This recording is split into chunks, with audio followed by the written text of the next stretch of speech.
Xarxa, ràdios comunitàries, Barcelona. Radio Fabra. Bienvenidos a Las Pibas Radio, el canal de podcast de la Asociación Cultural de las Pibas, una organización que promociona y fomenta el trabajo de mujeres, lesbianas, trans, travestis y no binarias en la cultura.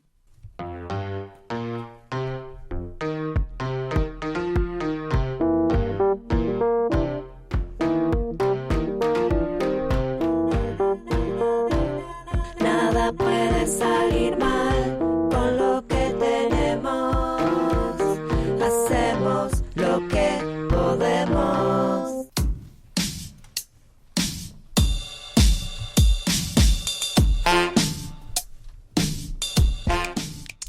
Buenos días, buenas tardes, buenas noches, según corresponda. Bienvenidos al 7º episodio de este viaje a las trastiendas de la música y de las palabras, un poco introspectivo, un poco demente a veces, vamos a decirlo, pero muy apasionado y constructivo también.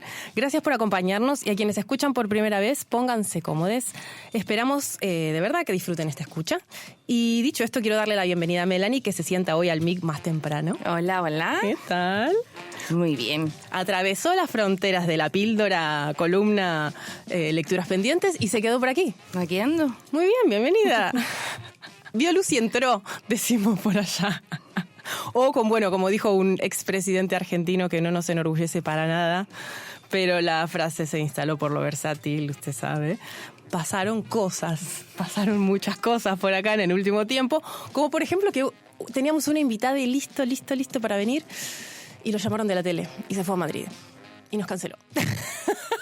Hemos entrado ahí en la dicotomía radio-tele. Nos hemos convertido en la nueva Hormiguero La Revuelta. Uy, nos gusta esa comparativa.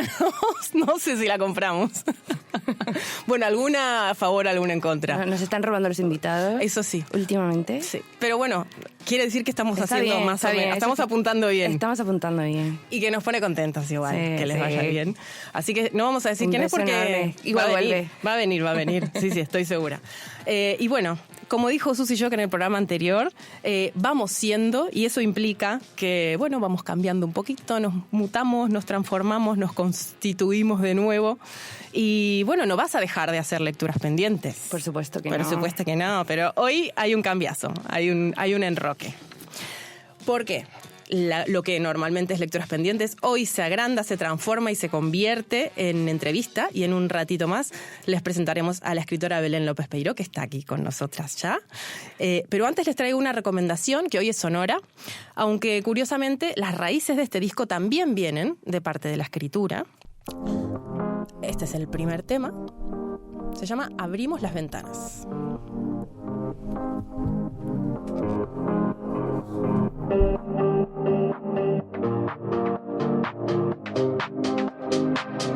Quiero estar lejos, huyo de nuevo, por dentro lluevo, no me esperes volver, siento que quemo, me atrapa el ego, la rabia en juego, no me dejo querer.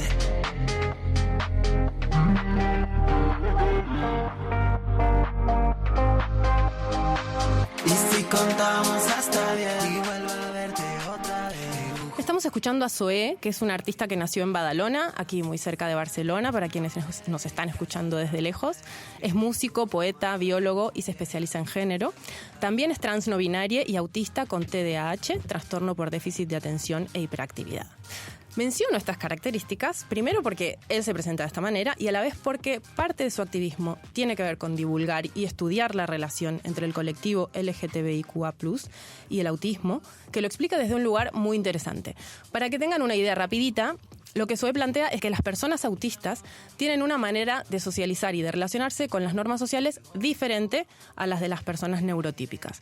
Y si partimos de que el género es una norma social, se entiende que los autistas también tienen una relación diferente con el género, con la construcción heterosexual y con las normas heteropatriarcales. Esto explica que haya tantas personas autistas que son LGTBIQ+, plantea Zoé en su libro Autigénero, ¿sí? Autigénero. El libro está firmado como Zoé García Ahora les vamos a dejar los datitos debajo del podcast para que puedan acceder y también el Instagram. Entonces la invitación número 1 es a navegar estas reflexiones para entender esta relación y para desmitificar los conceptos sobre lo queer, lo trans, lo no binario, la monogamia, el sistema patriarcal y también sobre el autismo y las neurodivergencias. Porque, bueno, uno es más, otro es menos, ¿sí? La deconstrucción es un hacer cotidiano y por aquí se van a encontrar no solo con ideas que les van a dejar pensando, sino que también les van a invitar a hacerse nuevas preguntas, que me parece lo más interesante de todo. Vamos a escuchar el otro tema, que es el lanzamiento de Zoe. Estoy aburrido de los altibajos, de la cuerda floja y de buscar atajos. Quiero que me amarres contigo al presente. Siéntate a mi vera, deja que te cuente cómo me traicionan los domingos tarde. Sóplame en el pecho, siento que me arde. Déjame contarte un cuento. Átame a la cama, quiero que me folles lento. Vuelvo a ser torbellinos en el pecho y sé que ya no quiero volverme a ver. Esta canción que estamos escuchando se llama Entre piel y piel. Zoe toca el piano y el bajo y ha participado en otros proyectos musicales, pero hace muy poquito presentó este, que es su primer disco, y se llama Cicatrices. Propone un pop electrónico, diría minimalista también y emocional. Muchas de sus letras nacieron de poemas publicados hace tiempo atrás que narran heridas que se transforman en relatos bonitos y finales más esperanzadores, según cuenta él mismo. Y por ahí viene la mano en este episodio, que es un poco, bueno, esta transición entre un momento del programa y otro.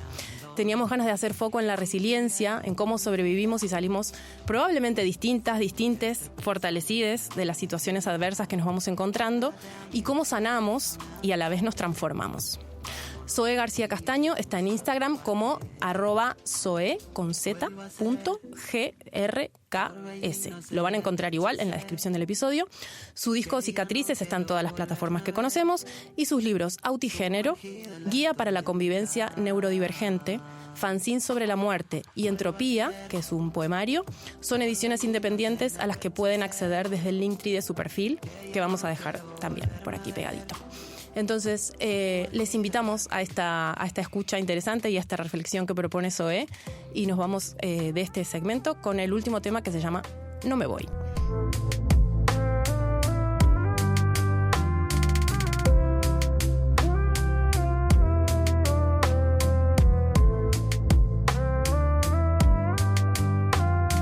Siento que soy solo un cuerpo, un llanto que frecuento, un sitio del que huir.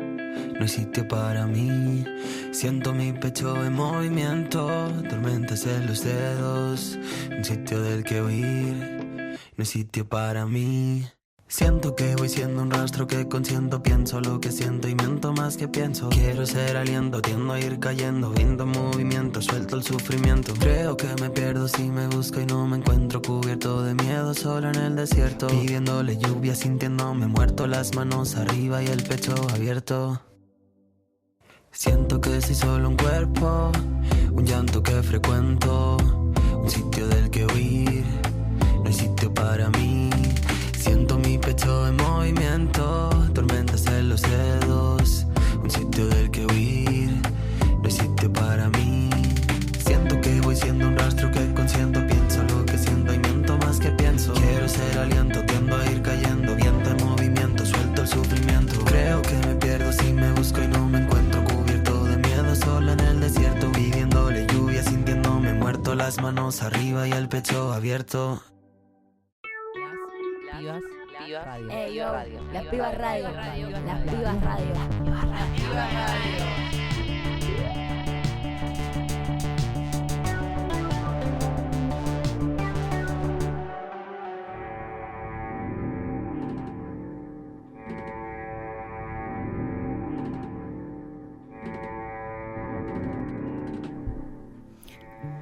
Este tema un poco extraño que estamos escuchando se llama Cosoco. Es de Juana Molina y me gusta su parte experimental. así que la elegí para este momentito. Vamos a darle la bienvenida a Belén López Peiró. Muchas gracias por estar con nosotras. Un placer, gracias a ustedes por la invitación. ¿Cómo estás? Muy bien, contenta de que refrescó un poquito. Ay, sí, gracias. Barcelona en julio. Eso mismo. Julio, junio, agosto ya es una cosa lo que horrorosa. toca. Bueno, Belén, muchísimas gracias. Eres la primera escritora que nos acompaña en Hacemos lo que podemos, si no me equivoco. Sí. Yo encantadísima de traer la literatura nuevamente a este espacio. Bueno, Belén la conocimos, yo creo que en todo el mundo en 2018, cuando publicaste tu primer libro, ¿Por qué volvías cada verano? Y bueno, en este libro lo que Belén consiguió fue plasmar los abusos que padeció en la adolescencia por parte de un familiar perteneciente a las fuerzas policiales, que siempre me gusta recalcar.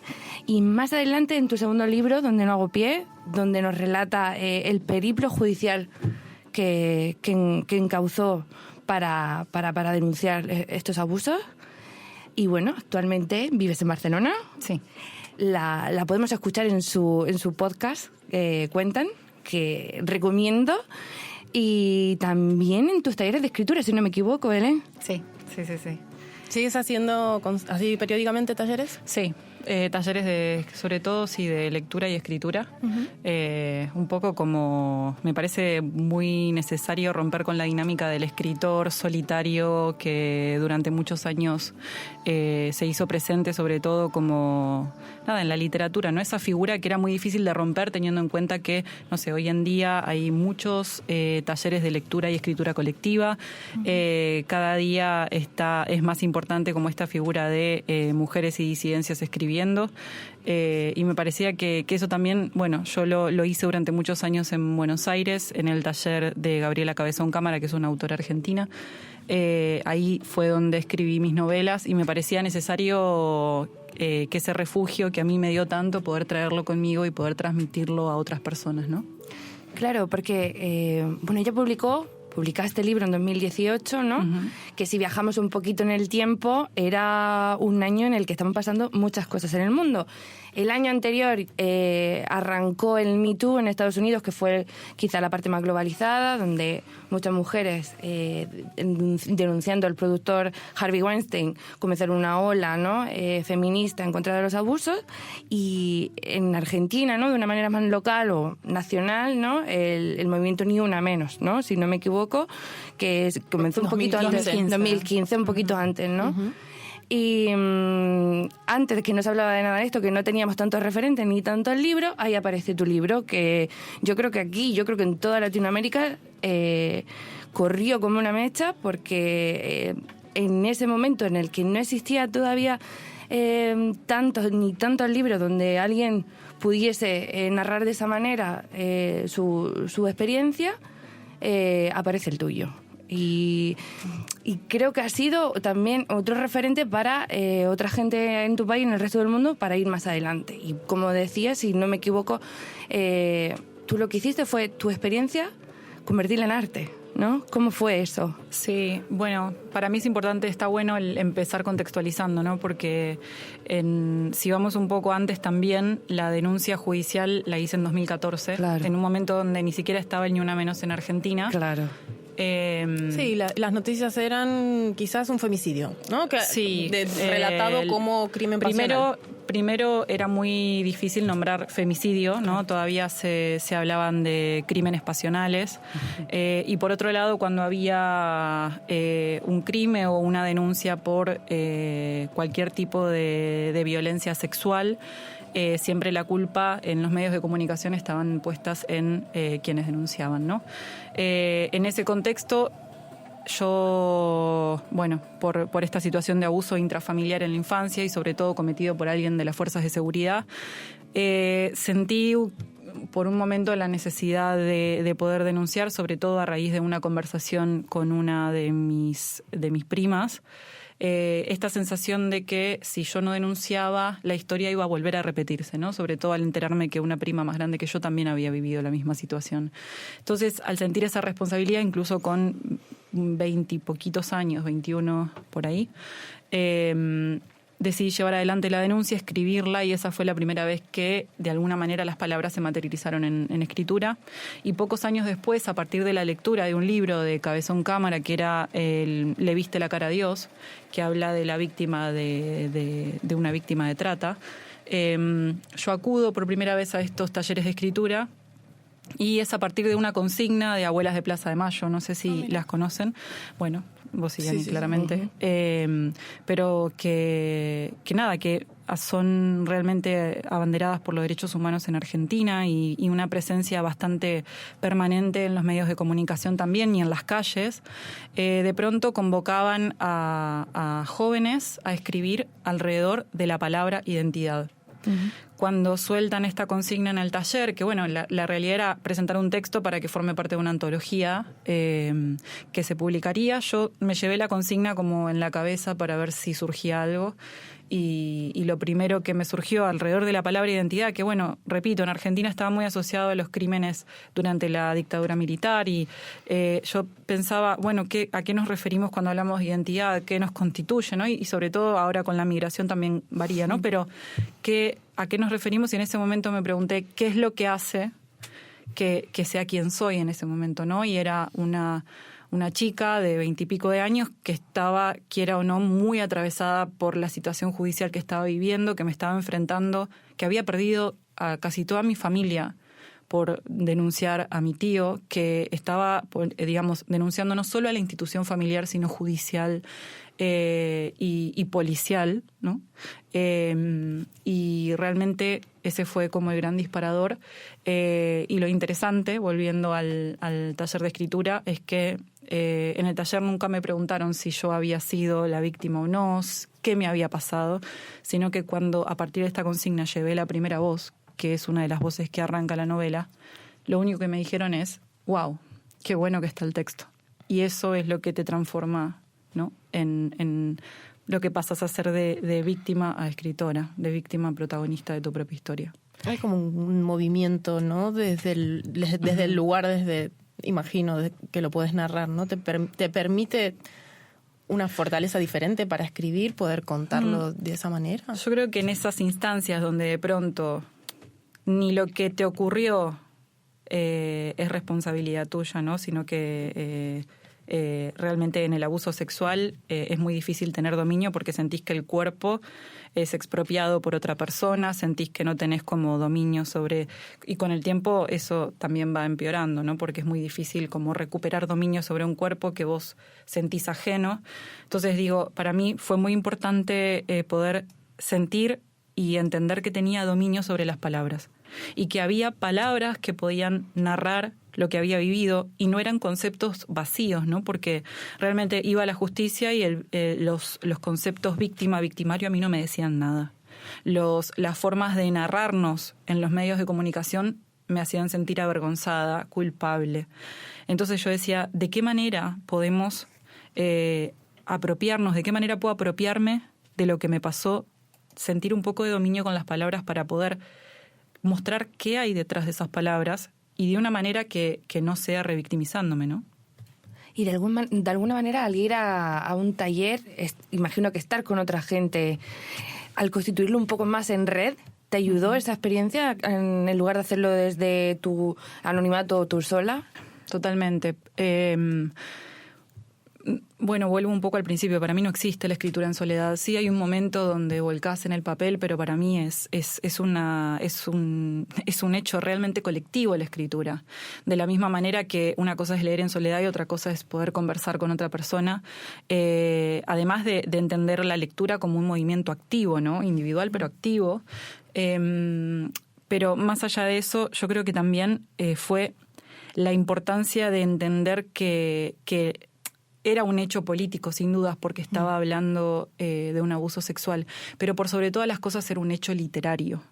Y eso fue también lo que para mí me cambió totalmente la perspectiva, ¿no? Porque yo me preocupé más por la calidad literaria que por mi historia personal. O sea, entendí muy pronto, y gracias a este taller colectivo, que en definitiva no importaba tanto mi historia personal en nombre propio, en nombre de Belén, porque a medida que iba leyendo nuevos textos me daba cuenta que cada vez más compañeras se acercaban y me decían, yo viví una historia similar, en este caso no fue mi tío, fue mi hermano, fue mi padre, fue... En el mismo taller. En el mismo taller, y cuando de pronto hicimos alguna lectura en contexto de Feria del Libro, antes de que se publicara, era lo mismo. Y a medida que iba descubriendo esa resonancia, que sin un otro, sin una otra, sin un otro, es imposible, ahí te das cuenta que realmente no importa la primera persona. Lo que importa es que es una problemática que trasciende fronteras, empezando por ahí, y que por sobre todas las cosas se da en un marco de instituciones de que son familiares, educativas, médicas. Realmente está trasciende las fronteras también dentro de la sociedad, y por ese punto, digamos, a partir de ahí fue toda la edición literaria, ¿no? Donde hay pocos nombres, donde decido, en un principio pensé que iba a ser una ficción, y luego lo hice no ficción y asumí que era mi historia, por un lado un posicionamiento mío, pero también porque para mí era importante incluir el expediente judicial que denotaba que se trataba de una historia real, ¿no? Porque la justicia habla una lengua que no es ni mía ni es de ustedes, es una lengua otra, que realmente era necesario que cada vez más personas pudieran acceder a ese lenguaje judicial, ¿no? Porque si no, nada. Claro, una traducción de alguna manera. Los muros son muy opacos, digamos, lo que ocurre dentro de los pasillos de los tribunales, cómo hacen las personas para acceder. Y digo, ¿no? Porque cuando yo pensaba en denunciar, es muy difícil entender qué ocurre del otro lado, porque muchas personas se ocupan de ocultarlo, ¿no? Claro. Y al tomar esta decisión, al ser una autoficción, al plasmarlo todo ahí, pones la cara, pones el cuerpo y te pones como un ejemplo, con lo bueno y con lo malo que eso te puede llevar a ti. Sí que sabemos que hay mucha gente que gracias a tu caso se lanzó. No sé, me suena... Gemma Fardín, ¿no? Sí, Argentina. ¿Tú tenías conciencia de estar allanando en el camino a gente? O sea, aparte de todo este proceso de decir, vale, tengo que hacerlo porque por las que vienen detrás, ¿tú eras consciente de la repercusión que se iba a tener en tu país y fuera? No, para nada. Yo quería escribir. Ya. Yo quería escribir y quería hacerlo bien. Y me parecía que lo que tenía que hacer era contar una historia, que en este caso era mi historia. Y tenía que empezar por ahí para poder empezar a contar otras historias, como que necesitaba primero hacer esa transparencia personal. Y como parte del proceso creativo, digamos, el objetivo siempre estuvo ahí. Después, si una historia, si encontrás el lenguaje correcto, si encontrás la forma correcta, yo creo que después de mucho trabajo eso significa que vas a poder comunicar y transmitir algo que luego genere una resonancia social. Pero hablando de esto también me pasó que después de publicar el primer libro, yo me sentía un poco rara, en algún punto también un poco hipócrita. ¿Por qué? Porque para mí no era nada fácil llevar adelante la denuncia judicial. O sea, yo decía... Primero lo escribí, repito, sin pensar en las consecuencias, ni siquiera familiares al interior de mi familia, o sea que fue, imagínense, cuando lo publiqué. Después las consecuencias sociales. O sea, hubo gente de tu familia que tal vez no sabía que ibas a publicar el libro. No, nadie sabía de qué estaba escribiendo. No. Muy duro, más duro todavía. Sí. O sea, si ya lo era. Claro. Sí, pero a eso va como yo siempre aconsejo un poco escribir sin pensar en quién va a leerte y en cómo van a leerte, porque si no es un poco coarta el proceso creativo. Y en definitiva lo digo porque así fue mi experiencia. Yo creo que no hubiese publicado este libro si lo hubiese pensado 2 o 3 o 4 o 5 veces. Por una cuestión, básicamente porque a veces tenés que romper eso que te rodea. A veces una frase común en los talleres es: no se escribe para la familia, ¿no? Como porque no escribís para que te lea tu familia, si no puedes escribir. Entonces... Claro, mucho condicionamiento. Mucho condicionamiento y parte de lo que me pasó es que, claro, en esto de no pensar después de publicarlo, me di cuenta, y ahí viene la segunda parte, viene Donde no hago pie, que puede leerse independiente, pero es como una continuación del primero. Viene con que me di cuenta que había cada vez más personas, y después de lo de Telma, que hubo como un boom en los llamados por teléfono a denuncias, un incremento general, que por un lado vos decís, che, esto es espectacular porque realmente se dimensionó los números, las cantidades de personas que vivieron, que viven, y que si no hacemos algo va a seguir pasando, si no hacemos un trabajo en las infancias sobre todo. Pero también es algo real, que hoy la institución judicial es una institución ultra patriarcal. Sobre todo, yo voy a hablar de lo que más conozco, que es Argentina. Sé que acá los procesos varían, tampoco tanto, pero entonces, ¿yo qué les estaba diciendo? Les estaba transmitiendo, vayan y denuncien y sométanse a 10 años de proceso judicial. Yo no quería eso tampoco. Yeah. ¿Por qué? Porque yo, o sea, desde los 20 a los 30 años, o sea, una edad que tal vez, no sé, yo lo pienso como la etapa que por ahí más sos joven, que experimentás, que sos más libre. Yo tenía que ir a declarar, tenía que escribir el proceso judicial, tenía que hacer pericias, tenía que todo como irme de vacaciones en el momento de feria judicial por si me llamaban a declarar, tenía que viajar 3 horas para ir a declarar, volver a Capital, hacerlo con mi familia, después cuando se cansaban hacerlo con mis amigas. Un montón de cosas que tal vez era una edad para hacer otras cosas, claro. ¿Viste? Y lo digo con toda la honestidad del mundo, porque creo que nadie se merece eso. Y yo no se lo deseaba a otra persona, incluso aunque sepa que estuviera bien, pero ¿por qué siempre tiene que haber un sacrificio para nosotras? ¿No? Como, sí, es lo que tenés que hacer, tenés que ir a denunciar. ¿Quién lo dice? Porque estamos sometiendo a alguien a que sufra. Eso era lo que me pasaba en ese momento. Y lo digo de esta manera porque realmente no es un procedimiento grato. Que me arrepiento o no me arrepiento. Claro, eso es otra cosa. Eso te iba a preguntar. ¿Qué reflexión posterior tenés con respecto a esto que decís? Lo que creo es que primero hay muy poca información. Y ahí es el motivo por el cual publiqué el segundo libro. Yo lo que decía es, si lo hacen, que lo hagan y vamos para adelante. O sea, yo repito, no me arrepiento, lo volvería a hacer. Pero está bien dar información para que las personas que se meten en esta situación, que además hay que tener dinero para costear, no solamente los viajes, las declaraciones, si tenés un defensor privado, porque allá es muy difícil el tema público, también tenés que poder costear todo lo que es tratamientos, terapias individuales, colectivas. En el caso soportarlo. También, claro, porque digo, eso tiene un costo. Ah. Y no, o sea, seríamos como muy hipócritas si no decimos, no todas las personas pueden hacerlo. Yo a veces tenía que viajar 1 o 2 veces por semana, 200 kilómetros. Digo, no todas tenemos ese acceso, ¿no? Y yo decía, bueno, si vas a denunciar, ten en cuenta esta información, ¿no? Como a mí, o sea, por un lado yo creo que por qué volvías cada verano surge en base a lo que a mí me hubiese gustado leer. Si hubiese buscado un libro que diga, bueno, alguien vivió algo parecido a lo que viví yo, más allá de en qué contexto, en qué edad, qué miembro de la familia, pero sí decir, bueno, hay alguien que puede entender esta experiencia, no estoy sola. Pero bien, después había otro momento donde yo digo, cuando yo tomé la decisión de denunciar, yo creo que fue bastante inconsciente y fue más bien decir, necesitaba a alguien que pueda poner un poco de orden al interior de mi familia que no lo estaban haciendo. O sea, la solución fue expulsarme y muchas de mis primas menores de edad seguían en contacto con el abusador. Entonces, yo, sin entender, yo creo también con 20 años, la complejidad del poder, de la estructura judicial, de que en definitiva seguimos hablando de una institución patriarcal, decía, necesito que venga alguien, no sé quién, no sé cómo, a decir, este tipo no puede estar en contacto con menores de edad. ¿Por qué? Porque mi familia no podía hacerlo, ¿no? Entonces, claro, pero la información llegó después, ¿no? Como llegó a medida de que iba avanzando y cada vez que entraba una pericia no sabía lo que era una pericia, como no entendía bien qué tenía que hacer, cómo era una audiencia, si me lo iba a cruzar o no me lo iba a cruzar, qué significaba la perimetral, qué significaba el botón antipánico. Un montón de cosas que me hubiese gustado que alguien, si no es alguien cercano que me lo cuente, poder leerlo en algún lugar.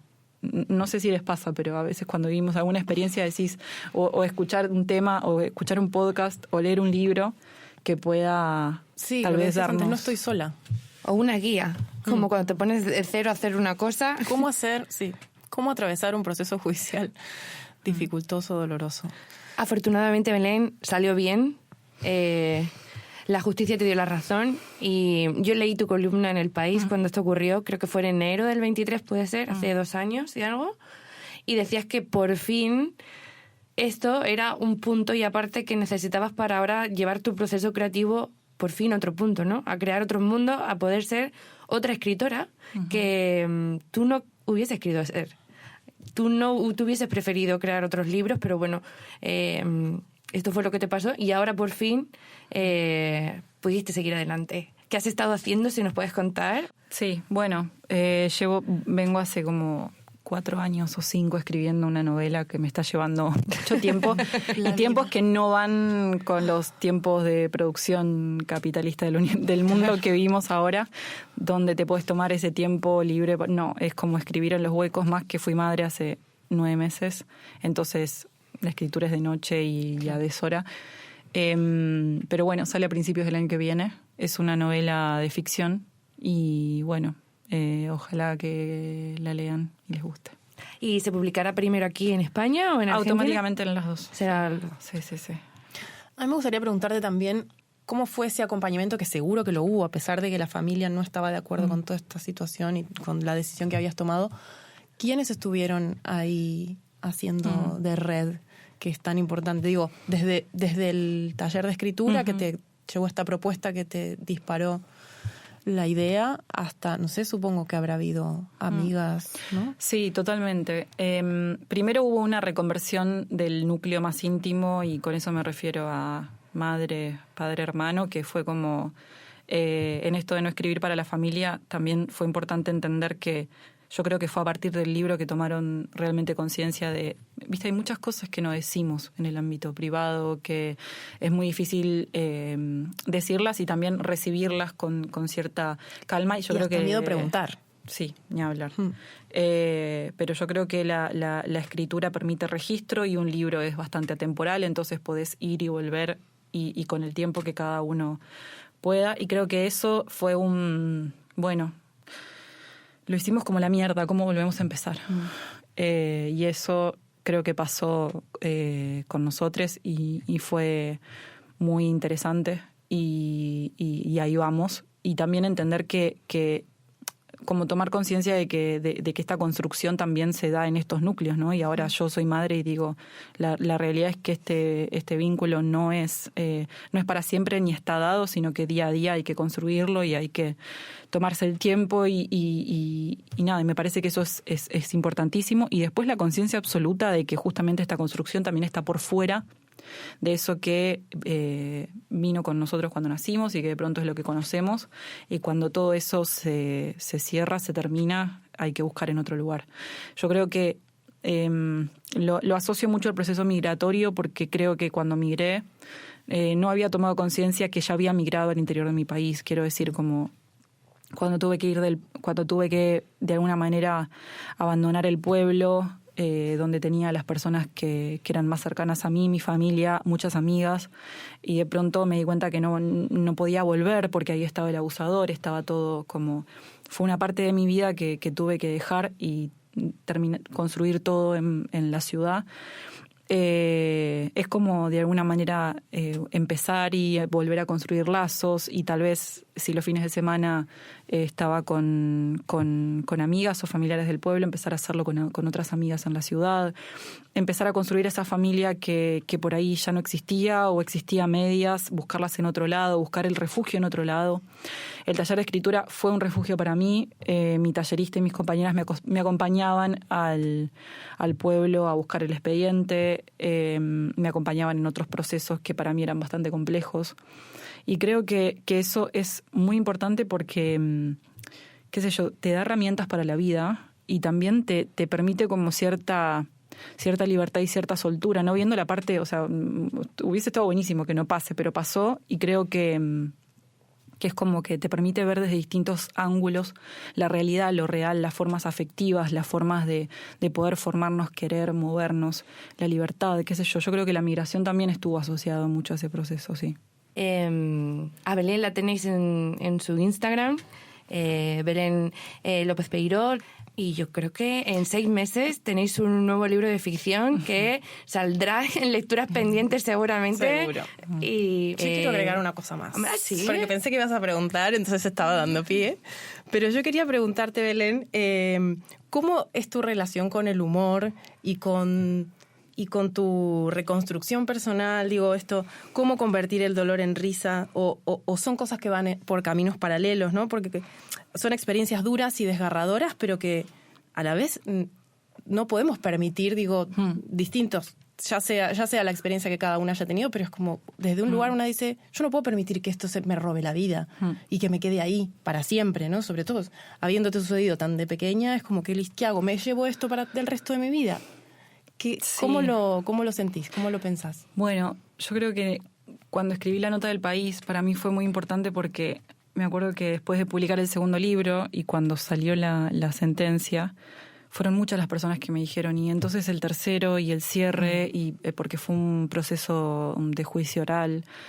Y yo decía, pero creo que ya está. Creo que además es algo interno, ¿no? Como que llega un momento en donde te das cuenta que hay un momento interno donde se cierra ese proceso que duró muchísimos años, y cada una vive sus propios procesos y el cierre no lo puede dar más que una misma, ¿no? Pero recién cuando ese cierre existe es que podés empezar, yo decía, puedo empezar a imaginar otros mundos posibles, ¿no? Como puedo empezar a pensar qué otras cosas quiero hablar, qué otras cosas puedo escribir, porque además son muchas y la realidad es que también es muy difícil imaginar otros universos o imaginar otros personajes cuando la realidad es tan abrumadora. Entonces, de pronto, cuando algo de eso pasa a un segundo plano, empieza a aparecer la posibilidad del disfrute, empieza a aparecer... Yo creo que la migración tuvo mucho que ver con eso, ¿no? Que cuando migré todavía seguía muy cerca la causa judicial, me costaba mucho como romper con esos ritmos impuestos, me costaba mucho escribir sobre otra cosa con la cercanía tan abrumadora de esa realidad que estaba ahí. Y bueno, cada cual encuentra sus propias soluciones, pero en mi caso yo creo que la posibilidad de... En el feminismo se habla mucho del goce, del deseo, de la posibilidad de... qué sé yo, de disfrutar, de vivir con otra soltura la vida. Y creo que eso también es una elección. Y en mi caso, la elección de sentirme satisfecha y creer que es suficiente con 2 libros y con la causa, y decir, con la causa ya cerrada, ¿no? Que bueno, decir, bueno, hasta acá, ¿no? Porque yo creo que hice no solo todo lo que pude, sino que hasta acá, porque yo también necesito disfrutar y necesito seguir mi vida y necesito tener la posibilidad de escribir otros mundos posibles, no necesariamente por sentirme responsable por otras personas, ¿no? Sino porque realmente se me canta hablar de otros mundos que tal vez pueden ser mejores o peores, pero que también me ría mientras estoy escribiendo, que también me junte a leer porque sí, ¿no? Dejar de buscar la utilidad en las cosas, que eso también es necesario en los tiempos que corren. Y es muy necesario, pero repito, es una elección y es muy importante ser conscientes de eso, porque si no a veces como repetimos y creo que la elección del disfrute, la elección de seguir adelante y de permitirse también sonreír y demás es súper importante, y a mí me costó un montón, pero realmente creo que el último tiempo me estoy dando esos placeres. La distancia ayuda también, ¿no? Sí. Física, digo. Sí, y en mi caso un bebé es puro presente y es puro presente. Y cuando de pronto dejas un poco el pasado, que es lo que fue y que ya no lo podemos cambiar, sino que sí podés revisar y ver cómo seguir. Y revisar ya lo hice, digamos, ¿no? Como lo sigo haciendo y lo podemos hacer conjuntamente, pero también necesito mucho de ese presente y de ese presente de cara también al futuro, ¿no?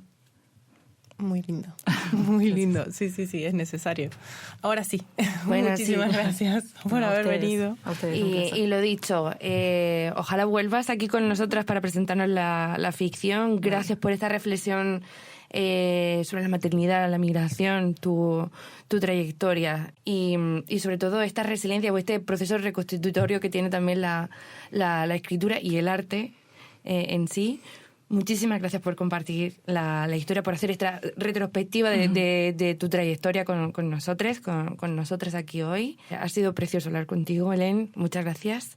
Y recuerdo a la gente, en su Instagram la podéis encontrar, Belén López Peiró, el podcast, en Cuentan. Y si en algún momento, que yo creo que sí, vuelve a sus talleres literarios, la podéis seguir en sus redes. Los publicas por redes, ¿no? Sí, y nada, Sí. ahí la podéis encontrar. Y bueno, y como este también es un programa musical, queríamos preguntarte, ¿con qué música te gustaría cerrar este momento? Algo que te haya llenado en esos momentos de necesito escuchar algo que me sienta bien. Sí. Bueno, me preguntaste hace un rato, yo soy del pueblo, soy muy del folclore. Hay una canción, pero no sé si se llama así, que es Entré a mis pagos sin golpear. Muy bien, vamos a escuchar. Esto es Hacemos lo que podemos, formamos parte de Asociación Las Pibas, esto es Las Pibas Radio y estamos en los estudios de Radio Fabra. Muchas gracias a todos los que hacen posible esto y nos encontramos en el próximo episodio. Hasta pronto, Miguel. hasta pronto. Fue mucho mi penal andando lejos del pago, tanto correr para llegar a ningún lado, y estaba donde nací, lo que buscaba por ahí.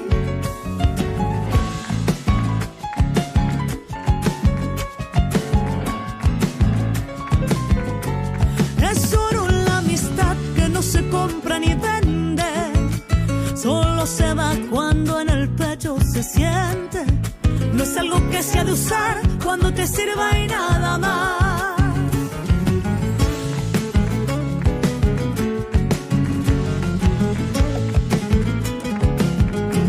Así es como se dan en la amistad mis paisanos. Sus manos son pan, cacho y mate cebado, y la flor de la humildad suele su rancho. Radio Las Pibas.